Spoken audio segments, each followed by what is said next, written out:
تلاوت کردہ آیات مبارکہ کا ترجمہ۔ وَلَقَدْ صَرَّفْنَا فِي هَذَا الْقُرْآنِ، ہم نے اس قرآن میں طرح طرح سے بیانات کیے ہیں، لِيَذَّكَّرُوا، تاکہ قرآن کا انکار کرنے والے اس کو سمجھ پائیں، وَمَا يَزِيدُهُمْ إِلَّا نُفُورًا، اس کے باوجود ان کی صرف نفرتیں بڑھتی جا رہی ہیں۔ قل، اے ہمارے محبوب آپ ان کو کہیں کہ لو کان معہ آلہہ، اگر تمہارے تصور کے مطابق خدا کے ساتھ کوئی اور خدا ہوتا، کما یقولون، جیسے یہ لوگ مشرک دعویٰ کرتے ہیں، اذا لابتغوا الی ذی العرش سبیلا، تو وہ دوسرا جو خدا تھا وہ خدا کے عرش تک کوئی راستہ تو تلاش کر لیتا۔ سبحانہ، اللہ تو شرک سے پاک ہیں، وتعالی، اور اللہ ان تمام نقلی خداؤں سے بہت بلند ہے، عما یقولون علوا کبیرا، جو لوگ کہتے ہیں اللہ ان سے بہت اوپر ہے۔ آیت نمبر 41، 42، 43، پارہ نمبر 15، سورۃ بنی اسرائیل۔ قرآن حکیم کو اللہ نے مختلف انداز سے بیان کیا ہے۔ قرآن میں ڈرایا بھی ہے، قرآن میں آپ کو خوشخبریاں بھی دی ہیں، قرآن میں اللہ نے بڑی بڑی قوموں کے دردناک قسم کے عذاب، ان کا بھی تذکرہ کیا ہے۔ قرآن نے پہلی بستیوں کو جو الٹا ہے خدا نے، اس کا بھی تذکرہ کیا ہے۔ پھر قرآن نے نبی کی معراج کا ذکر کیا ہے، نبی کی صفات کا ذکر کیا ہے، نبی کے کمالات کا ذکر کیا ہے، اور قرآن نے اپنی شفا کا ذکر کیا ہے، اپنے واقعات کا ذکر کیا ہے، اپنے معجزات کا ذکر کیا ہے، اپنے تصورات کا ذکر کیا ہے۔ ہوتا ہی ہے نا کہ ایک بندہ آپ سے ایک بات نہیں سمجھتا، آپ اس کو نئے انداز سے سمجھاتے ہیں، اس سے نہیں سمجھتا آپ مثال دے کے سمجھاتے ہیں، اس سے نہیں سمجھتا آپ کسی اور راستے سے سمجھاتے ہیں۔ 6666 آیات ہیں، اللہ نے اس میں نرم انداز، سخت انداز، درمیانہ انداز، رحمت والا انداز، جلال والا انداز، کمال والا انداز، علم کی معرفت۔ اگر کوئی بہت بڑا پڑھا لکھا آدمی ہے تو قرآن اس کے سامنے اپنا اونچا علم لے کے آتا ہے۔ اگر کوئی بہت بڑا انجینئر ہے تو قرآن حکیم اس کے سامنے بہت بڑے انجینئروں کی کہانی حضرت داؤد سلیمان علیہ السلام کی کیا کرتا ہے، بیان کرتا ہے۔ اگر کوئی بہت بڑا جادوگر ہے تو قرآن اس کے سامنے حضرت موسیٰ اور ان کے تمام حضرات کے جادوؤں کا کیا کرتا ہے، تذکرہ کرتا ہے۔ اگر قرآن حکیم ان تمام حضرات کے مقابلہ میں جو آج بیماریوں کے امراض کا شکار ہے، ان کا علاج بھی کیا کرتا ہے، قرآن بتاتا ہے، تو دنیا کے تمام کونوں میں جتنے سمجھدار، پڑھے لکھے، انجینئر ہر طرح ہیں، قرآن ان کے مقابلے میں اپنی دلیل لے کے آ رہا ہے، اپنی تمام نظام لے کے آ رہا ہے، اور وہ آج اس بات کے قائل ہیں کہ جو قرآن کہتا ہے وہ سچ ہے۔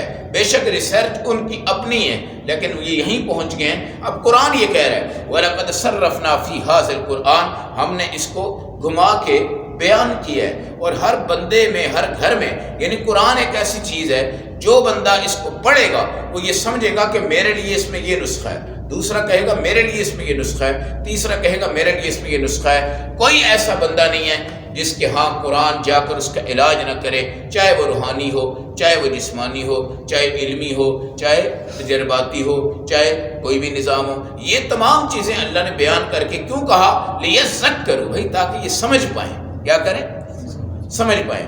آپ نے دیکھا ہوگا دو باتیں دین کی کسی کو سکھلا دیتے ہو، اللہ اس کے ذہن کو تبدیل کرتا ہے اور وہ 1 سیکنڈ میں تبدیل ہو جاتا ہے۔ بے شک وہ پروفیسر ہے، بے شک وہ بہت بڑا ہنرمند ہے، لیکن وہ کہتا ہے یار سمجھ مجھے آ جائیے، سمجھ مجھے آ جائیے۔ اب بدقسمت آدمی وہ ہوتا ہے جو سارے قرآن کو دیکھ جائے، پڑھ لے، سمجھ جائے، پھر بھی اس کی عقل ٹھکانے نہ آئے۔ وما یزیدہم الا نفورا، اور ان کی نفرتیں بڑھ رہی ہیں۔ اب ان کے دلوں پہ مہر ہے، ان پہ قرآن پڑھ لو، ان پہ قاری عبد الباسط کو لے آؤ، ان پہ سدیس کو پڑھا لو، ان پہ بہت بڑے مفسر لے آؤ، بڑے مفتی لے آؤ، بڑے متقی لے آؤ، بڑے بڑے تقریر والے لے آؤ، بڑے بڑے خطیب لے کے آ جاؤ، بڑے بڑے واعظ لے کے آ جاؤ، بڑے بڑے انجینئر لے کے آ جاؤ جو آپ کو قرآن پڑھ کے سمجھائیں، لیکن جس کے دل پہ مہر ہے وہ پتھر کا پتھر ہی ہے، اس کی نفرت ہی بڑھے گی، اس کی نفرت ہی بڑھے گی۔ آپ ذرا قرآن کو دیکھتے جائیں، صرف ان کی آیات کو اور ان کے الفاظ کو آپ دیکھتے جائیں، آپ کو ایک عجیب قسم کی کشش اس میں لگ رہی ہے۔ ایسے لگ رہا ہے کہ جیسے یہ آپ کی اپنی چیز ہے، ایسے لگ رہا ہے کہ جیسے یہ آپ کو اپنی طرف کھینچ رہا ہے، ایسے لگ رہا ہے کہ جیسے یہ آپ کو جنت کی طرف ہر آیت بلا رہی ہے، ایسے لگ رہا ہے کہ جیسے کہ حشر کے دن مایوسی کے بادلوں کو چھٹانے کے لیے قرآن آپ کے سامنے بیٹھا ہوا ہے، قرآن آپ کے سامنے ہے، قرآن کی آیات آپ کے سامنے، ایک ایک آیت آپ کی دوست، ایک ایک ترجمہ آپ کا دوست، ایک ایک لفظ آپ کا دوست۔ اور یہ ہو نہیں سکتا کہ قرآن سے ہم اکتا جائیں، قرآن سے ہم نفرت کریں، یہ نہیں ہو سکتا۔ اور قرآن پڑھ کے ہم تھکتے نہیں ہیں، قرآن پڑھ کے ہم تھکتے نہیں ہیں۔ یہی وجہ ہے کہ آج تک 40 سال کا بھی حافظ قرآن کوئی ہوگا نا، وہ قرآن کی کشش کو ذہن میں رکھتا ہے اور قرآن کی طلب کو ذہن میں رکھتا ہے اور قرآن بار بار پڑھتا رہتا ہے۔ تو اس کو دیکھنے میں بھی کشش ہے، بات کرنے میں کشش ہے، سننے میں کشش ہے، پڑھنے میں کشش ہے۔ ہمیں اس لیے دیا گیا ہم نصیحت حاصل کریں، اور نصیحت کیا ہے؟ 3 مقصد ہے۔ اللہ کو ایک ماننا ہے، رسول پاک کو آخری نبی ماننا ہے، اور مخلوقات کی خدمت کرنی ہے۔ یہ 3 مقصد قرآن کے جو حضرت لاہوری رحمۃ اللہ علیہ نے کیا کیے؟ بیان کیے۔ 3 مقصد ہے۔ سب سے بڑا مقصد ہے اللہ کی توحید۔ کیا ہے؟ اللہ کی توحید۔ مولانا غلام اللہ خان شیخ القرآن پنڈی والے قرآن حکیم کی ایسی تفاسیر بیان کرتے تھے کہ جٹ سے جٹ بندے بھی کھڑے ہو کے کہتے تھے اللہ ایک ہے، اللہ ایک ہے۔ حالانکہ وہاں پہ شرک کی شرک تھا اور بت پجاری تھی اور کیا عجیب رستیاں تھی، لیکن قرآن پڑھتے گئے۔ کوئی لمبی تقریر نہیں ہے، کوئی لچھے دار تقریر نہیں ہے، کوئی نعرے نہیں ہے، قرآن پڑھتے پڑھتے پڑھتے پڑھتے پڑھتے پڑھتے آج اگر ان سے کوئی منسلک ہیں تو وہ تمام توحید پرست ہیں۔ حضرت لاہوری رحمۃ اللہ علیہ تھے، 45 سال تک قرآن کے صرف درس دیا ہے۔ ایک بندہ تھا، یہ 40 تھے، لیکن الحمدللہ ان سے جتنے حضرات آج منسلک ہیں، کوئی زندہ ہوگا تو 70-80 سال کے برابر کا ہے۔ وہ اتنا توحید پر قائم اور دائم ہے کہ وہ شرک کا تصور بھی نہیں کر سکتا، اور شرک والوں سے دوستی بھی نہیں ہے، شرک والوں میں رشتے بھی نہیں ہیں۔ توحید توحید توحید، اللہ ایک ہے، اللہ ایک ہے۔ اور قرآن نے آگے کیا خوبصورت انداز دیا ہے، قُل لَوْ كَانَ مَعَهُ آلِهَةٌ۔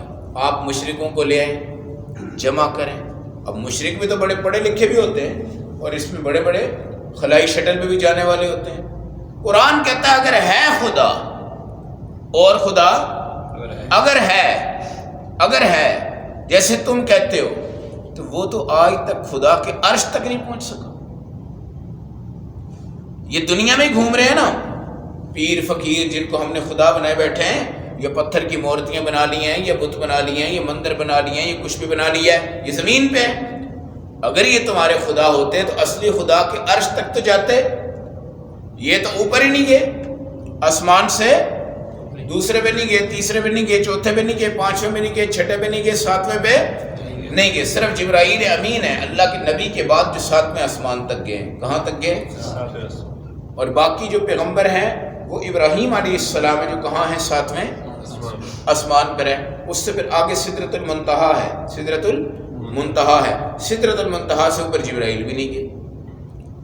اب یہ شرک کیا کرتے ہیں؟ جی ہمارا خدا اور بھی ہے، 2 خدا اور بھی ہیں، 3 خدا اور بھی ہیں، 4 خدا اور بھی ہیں، 5 خدا اور بھی ہیں۔ تم نے عجیب خدا بنائے ہیں جو زمین سے اوپر ہی نہیں جا سکتے، آسمانوں میں بھی نہیں جا سکتے، اور اس سے اوپر بھی نہیں جا سکتے۔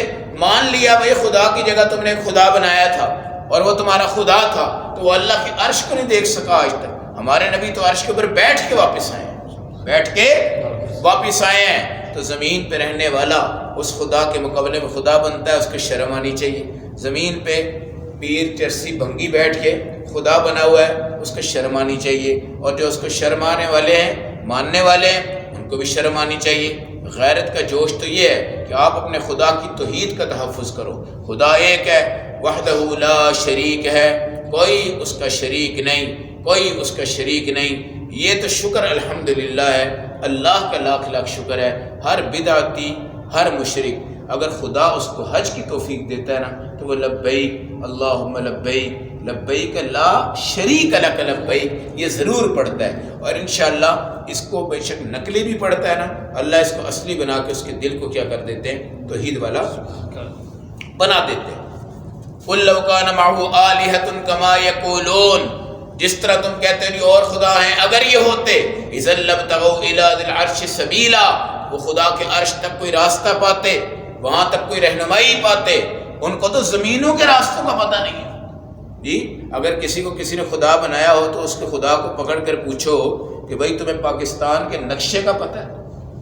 جی جغرافیائی لحاظ سے ہماری حدود 4 ہیں، اور پھر پاکستان کے موسم بتاؤ، نقشے بتاؤ، حالات بتاؤ، کیا پورا کراچی تمہیں پتہ ہے؟ اسلام آباد پورا جانتے ہو؟ لاہور کی گلیاں جانتے ہو؟ قصور کی گلیاں جانتے ہو؟ دائیں بائیں کے علاقے جانتے ہو؟ یہاں تو ایسے علاقے کہ بندہ اگر اکیلا ہو اور گم ہو جائے تو وہ پتہ نہیں کہاں سے نکلے گا رات کو جا کے، رات کو۔ تو ان کو ہم نے خدا بنایا ہوا ہے، ان کو ہم نے خدا بنایا ہوا ہے، اور خدا وحدہ لا شریک ہے جو پوری کائنات کے راستے جانتا ہے، ان کے سمندر جانتا ہے، ان کے درختوں کے پتے جانتا ہے، چیونٹیاں جانتا ہے، چھوٹے بھی ہوں بڑے بھی ہوں، ہر ایک کی روٹی پوری، ہر ایک کا پانی پورا، ہر ایک کے کپڑے پورے۔ جس نے مرچیں کھانی ہیں سالن مرچوں والا ہے، بغیر مرچوں کے کھانا ہے بغیر مرچوں والا ہے، نمک کھانا ہے نمک والا ہے، بغیر نمک کے ہے بغیر نمک کے ہے، گرم کپڑے چاہیے گرم دیتا ہے، ٹھنڈے چاہیے ٹھنڈے دیتا ہے، پھر جانوروں کو چیونٹیوں کو ان تمام کو وہ رزق دے رہا ہے۔ تو اتنے بڑے خدا کو چھوڑ کے ہم اس پاگل جاہل کو خدا بناتے ہیں جس کو لاہور کے راستوں کا بھی پتا نہیں ہے۔ تو یہ عقل کی بات ہے، یہ کیا ہے؟ عقل کی بات ہے۔ عقل میں ہمیں سوچنا چاہیے ہم کس راستے میں ہیں ہم۔ اور میں نے آپ کو بتایا کہ شرک خفی بہت خطرناک ہے۔ شرک خفی کا مطلب ہے مخلوق سے امید وابستہ رکھنا اور خدا سے امید توڑ دینا، خدا سے امید توڑ دینا اور مخلوق سے اپنی امیدوں کو وابستہ رکھنا۔ اب یہ دل کی کہانی، یہ نفس کی کہانی ہے، اس میں ظاہر بھی کچھ نہیں ہے، ہمیں پتہ بھی نہیں چلے گا۔ سبحانہ وتعالی عما یقولون علوا کبیرا، اللہ ایسے شرک والے خداؤں سے بالکل کیا ہے؟ پاک ہے۔ اور یہ جو بکواس کر کے خدا کے شریک بناتے ہیں، اللہ کی ذات ان سے کیا ہے؟ بہت بلند ہے اور اونچی ہے، لہٰذا اونچی شان والے اللہ کو دیکھو گے تو اللہ تمہیں اونچا کرے گا، اور ان جاہلوں کو دیکھو گے تو اللہ تمہیں ایسی زمین پہ گھسیٹتا رہے گا۔ اللہ ہمیں عمل کی، سمجھ کی، فہم کی توفیق عطا فرمائے۔